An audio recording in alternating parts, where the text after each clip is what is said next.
What's up, everyone? Welcome back to the Collider Studio, presented by Saratoga Spring Water. I get to talk to two of the filmmakers behind, I would say it's one of the best movies of Sundance, and I've seen a fair amount of them already. The team behind Jamojaya, congratulations. Continued congratulations. You always deliver behind the lens.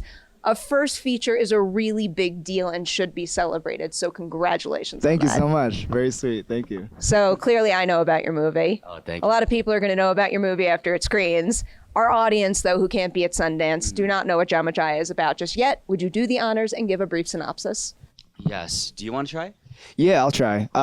So Jamojaya is a movie where I'm playing kind of myself in it. I'm playing a rapper from Indonesia, but my name is James in the movie. And it's a very, the movie is not about the music or about the music industry. That's more just like an atmospheric thing. It's, about me and my dad. And it's about the relationship of us. It's a father-son story, and it's really sad. It's a drama. Yeah. And, yeah. Yeah, it's a movie about grief. And through the film, you learn there's some past trauma that they're trying to work through. It's kind of a separation passage between father and son. It's basically a father and son trying to break up. You make it sound so sad. It is sad, but it's also inspiring. I feel like that kind of coming of age part of someone's life can be difficult to process, but when you see someone go through it in a movie, it really could make a big impression on a lot of people out there. Yeah, I do. I don't want to paint such a drab picture. The film does have a lot of hope in it. Significant amount of hope. I want to go back to the very beginning of this. What was, starting point, idea number one for this story? Was it inspiration from Brian's true experience, or was there anything else that kicked this all off? We spent a lot of time together, and I would text him all the time, asking random questions. I think Brian should talk. Yeah. We talked a lot before actually filming. We had 2 years of him and Megan writing it, and him just kind of asked me again random questions about what are the boring parts of your work, the music industry that people don't really see in movies. And so just trying to get every kind of little detail on that side of the world accurate. And he would also ask me a lot of questions about Indonesia as well, because a lot of the movies surrounding Indonesia, and we just want to make sure that we're representing it in the proper way. And I think it was great that we had that time to just make sure that everything is right. And I forgot the question, but I wanna keep talking if you don't mind. The what? Sorry. This is very helpful though. I like getting this background here. It was great because we were.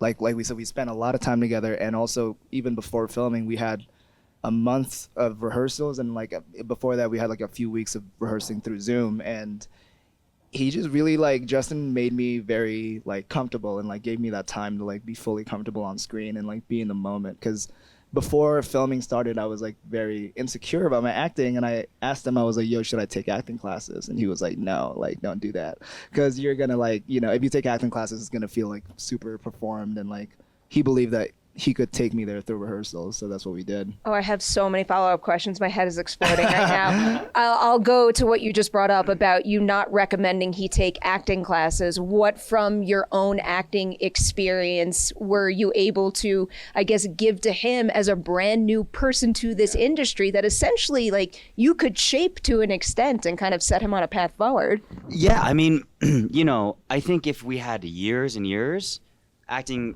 school is great. But we're trying to do this in a condensed amount of time, and he's not going to all of a sudden, because acting class, I think you gain all these tools that you put in your toolbox. But for Brian, he wouldn't have had enough time to understand how to use those tools, and I think if anything, it would have confused him more.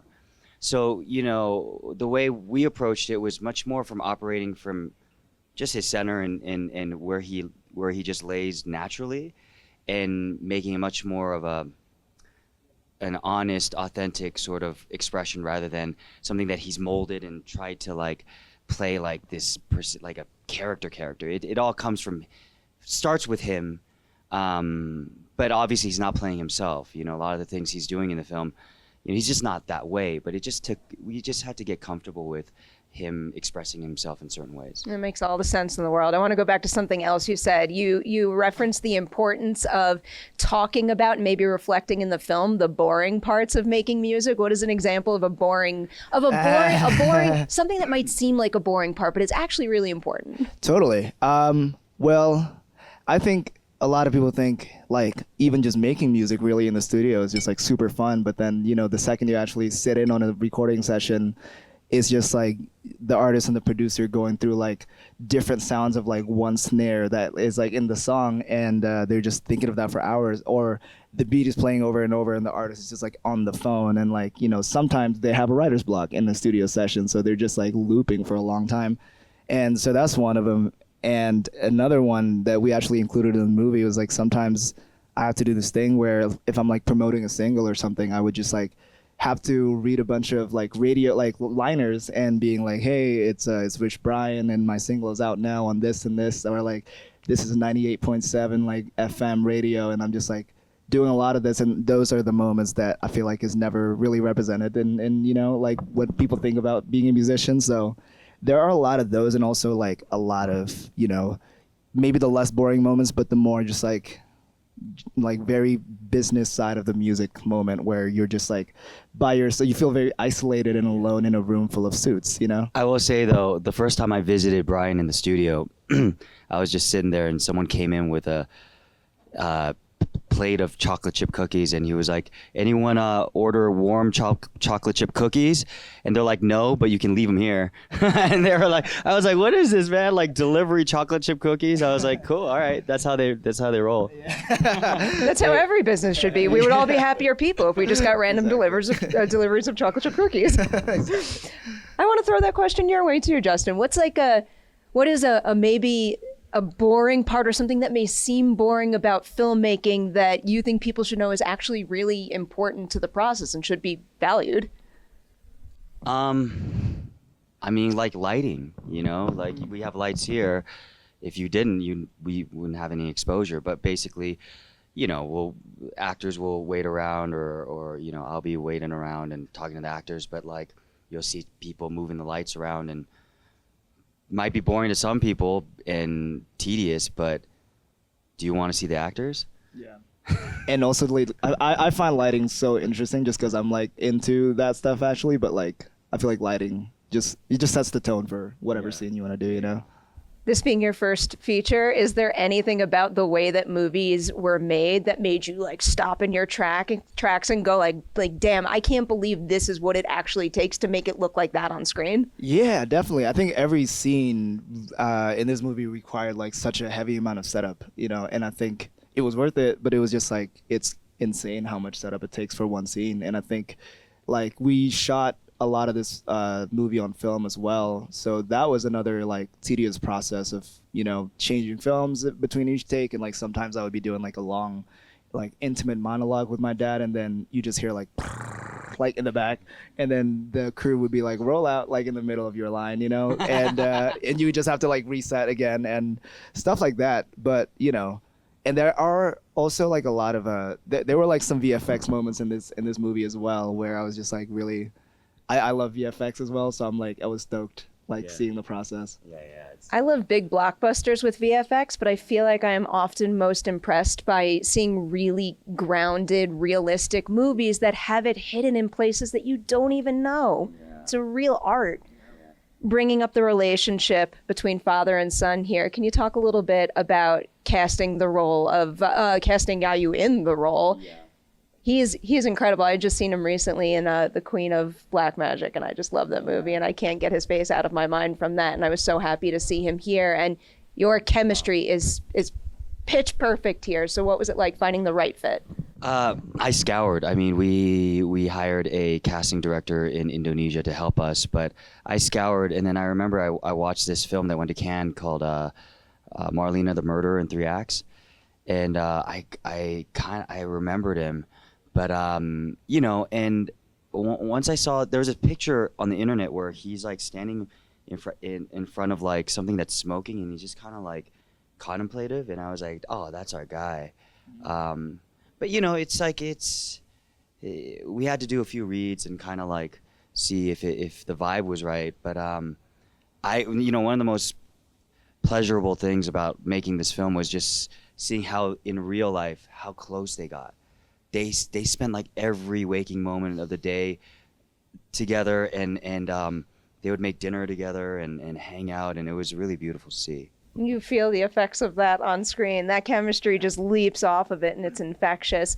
What did you two learn working together in terms of the value of a scene partner? I feel like the perception is like an actor just goes and reads their lines, but you also have to give the other person something back, even when it's not on your close-up, let's say. So what'd you learn about what it means to be a good scene partner? Yeah, no, I learned so much from Yayu. I think especially because he's a veteran and he's also an acting coach in Indonesia as well. So I got so much game from him.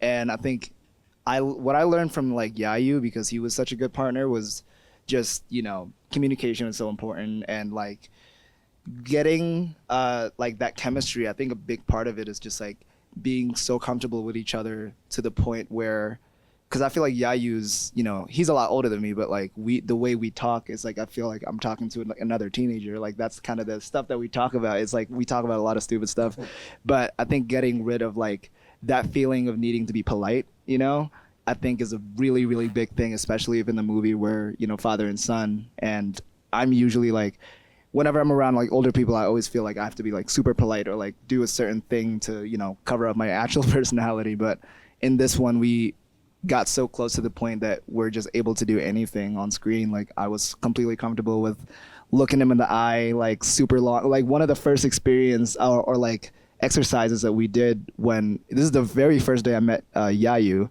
was Justin made me and Yayu look at each other in the eyes for like a long time. And I don't even think it was being recorded or anything, or he was like taking a few photos, but we were just staring at each other's souls for the longest time. And so I think that's like one of the things I learned is just like be communicative, and like, we were like reading lines a lot as well, like on FaceTime as well, like whenever we're not together. So I think having a partner that is just there for you and just give you what you need is great. No, because I'm curious, what's a silly thing you two bonded over that would surprise people that you were both interested in? Man, there's so many things that we talked about that I can't even share. He's such a character. He's like such a cool dude, but he has a very young spirit. And like it was me, him, and Ryan, our producer from Indonesia, which is I met Ryan on this movie, but we learned that we like grew up in the same neighborhood in Indonesia, which is super like rare. And so we had a lot of mutual friends and like talked a lot, and those two were like my Indonesian buddies the whole time we were filming in Hawaii. So we bonded like a lot about a lot of things. Let's talk a little bit about some specific scenes now. Can you both give me an example of a time on set when things weren't going to plan, you had to find a creative way to pivot, and you found some special magic that you wouldn't have found had that challenge not occurred? I think you should talk about this, because to me it felt pretty smooth the whole time.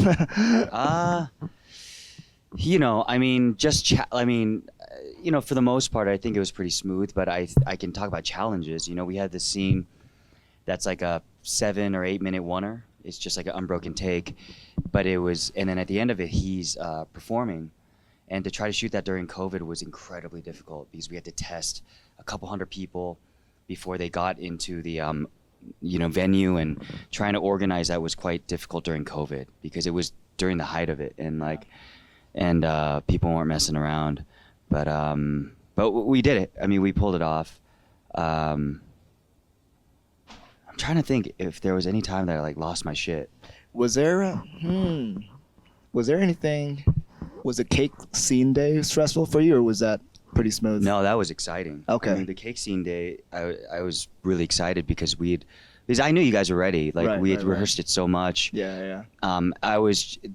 That wasn't stressful. It was just about having the plan so that we could reset really quickly. So that once you guys are on that kind of up, and I wanted to make sure we got a beautiful take when you guys are at your peak. Yeah. I feel like the days where you were the most stressed out is like whenever because there was a lot of scenes where you would be like in the water, like on the beach, and when you're like out there, it's kind of like you have to yell. You kind of like, it's hard to communicate to each other because the waves are loud. You have to yell at each other. No, but that is actually that is the thing that frustrated me to no end. Is Yayu told me he could fucking swim. Oh, he told right? you. He told you yeah. you could swim. He told me he could swim, and then so I show up on the day he's supposed to be underwater, hold his breath, and then like he would dunk his head in and he would come right up, and I'm like, bro, can you hold your breath? You gotta be like you supposed to. We're supposed to think you might be like committing suicide or something. Right. He's like, I can't. I'm like, fuck this. Like, Ryan, hold him down. I was like, hold him under, grab his suit and hold him down. But it was really frustrating. So we had to actually reshoot that because I had to be like, yo, train holding your breath for like a month before we shoot this again because it's bullshit. You told me you could swim, dude. That's so He's funny. like deathly afraid of. Yeah, he's actually like really afraid of water. Like he was like traumatized. So I'm really surprised that he said that he could swim. That's really funny. Because he wanted a goddamn job. Wait. I'm going to give you a follow-up on that. So you know how on like a headshot resume, you got that special skills area? Yeah. What's like the most random, weird special skill that maybe you couldn't do that was on your headshot resume? Mine? I don't know. Lyrical dancing? I don't know. Lyrical dancing. I don't know. Back in the day when I in 2001 trying to get a job, you say you put like taekwondo, like like you put all these random bullshit. Yeah. Everyone Nobody- can nobody ride reads that shit. horses. Everyone can ride horses. Yeah, right. Or horseback riding, like, dude. I don't think I've ever, if I've looked at someone's resume, I don't think I've ever looked at their special skills. That's hilarious. I don't blame you. I don't know. But you know, a special skill of Yayu though is he's a professional mime. Yeah, Oh, that is wow. a really cool thing because because he's a mime, like he's so good at controlling his body, like with acting as well, and like I think like emitting a certain emotion, like he knows exactly what to do, like when it comes to his body. Yeah. A worthwhile special skill to pay attention to on the bottom of those Yes, resumes. A little bit of a big personal question for both of you, but over the course of your careers, have you encountered your own Jayo in a sense where like there was somebody along the way that you met that you didn't see the value in that relationship, you tried to push them away, but then you got something out of that connection that you didn't expect and it helped you grow? Yes. Do you want to answer that first or? Yeah, I mean, I have a few friends that I've, to be honest, maybe taken for granted, and you realize later how much actually they're important in your lives. And I mean, I think luckily, if something bad doesn't happen, like you still have a chance to rectify it. It's you're very fortunate if you realize it earlier than later. Yeah. For me, I think I'm trying to think of any specific person or situation where I had to where I realized that I'm in a not a good situation for the long run for both of us, and I had to step away. And there hasn't been that many, thankfully, but there's one or two people. They're more like friends that I feel like we were kind of heading towards different directions, or I'm just this dynamic is not the right fit for us. And I think it's it was a tough thing to do at first for sure, because it's just a lot of emotions, and just you feel very guilty, I feel for making those choices. And I do think most of the time your parents. Right? It's very true. Yeah. It's an important, complex relationship to see on screen, because I feel like we're all our knee-jerk reaction is to label a relationship good or beneficial or bad and something that you have to cut off. But this movie well represents that it can be both. You might need to separate to grow, but that doesn't Absolutely. mean it should be a complete disconnect. And I think that's a beautiful thing that you guys sell very, very well through the story. That's awesome. I'm going to have to let you guys go soon. I did want to squeeze in 2 future questions. Brian, for you first, did this leave you with the itch to act? And if so, what particular acting muscle are you looking forward to exploring in your next film, show, you name Yeah, it? for sure. Yeah, this was a really, really interesting experience because I haven't seen the final cut of this film, and I'm gonna watch that tonight, and I think that's that's gonna like give me a lot better like of a clue of like whether like or not I want to keep doing this. Can I just clarify? No, you're going to see the movie, and you better be proud of yourself. I think a lot of people in the audience will I might reflect cry. the enthusiasm I have. I might cry. I watched like the very first cut of it, like super fresh off of filming, and I couldn't cry, but I watched it with my manager, and he never cries, but he cried that night, so it was awesome. But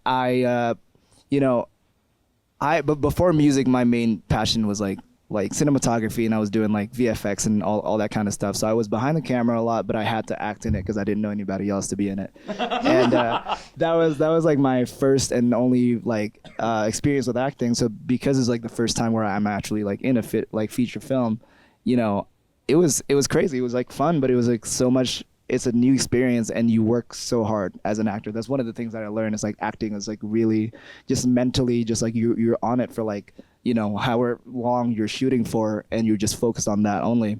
And that is definitely something that I would like to explore. But I also am like, I have no idea what kind of like roles I want to play. I think after this is a good time for me to like take acting classes, because not every shooting opportunity I'm going to be with a director who's like, okay with like giving me a month of rehearsal and being that comfortable on camera. So that's something that I'm gonna have to like, it's a skill that I'm gonna have to keep sharpening. But I will say there are like a few shows that I watch here and there where like I get so into that show's world that like I would do anything to be part of that show. Give me one.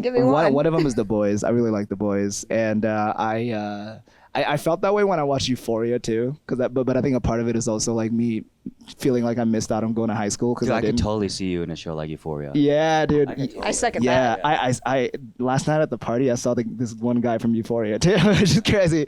But I see myself in certain shows, and this one that came out recently is The Last of Us. I love that show, and I played both of the games. So good. I played both of the games, so if you want me to play Jesse, I'm down.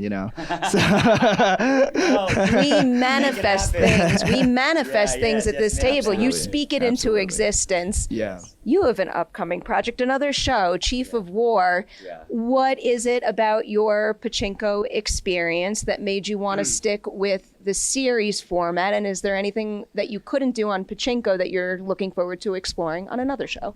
Oh, that's a great question. I don't know if I'll do much television after this experience. The reason I did Chief of War is because I really try to bring empathy to my community, which is the AAPI. And a lot of people neglect the PI part of that, which is the Pacific Islander. So I thought it was an incredibly important story. Also, I live in Hawaii, so to tell a pre-contact Hawaiian story that's based on real people, I thought was incredibly fascinating. But what did I not get to do in pachinko that I'm doing? I guess the biggest thing is work with Jason Momoa, and he's a fucking madman. And we like to drink together. So that's what I didn't get to do on pachinko, is start getting drunk at 9 a.m. with the Chief Jason. Rock solid answer right there. Yeah. I look forward to that. I look forward to everything you both do in this industry, and I look forward to celebrating this movie and making sure everybody knows about it. Huge congratulations to you both. Thank you so much. I appreciate To everybody it. out there, Jamojaya, trust me, keep an eye out for it and stay tuned. We'll have more interviews from Sundance 2023 for you soon.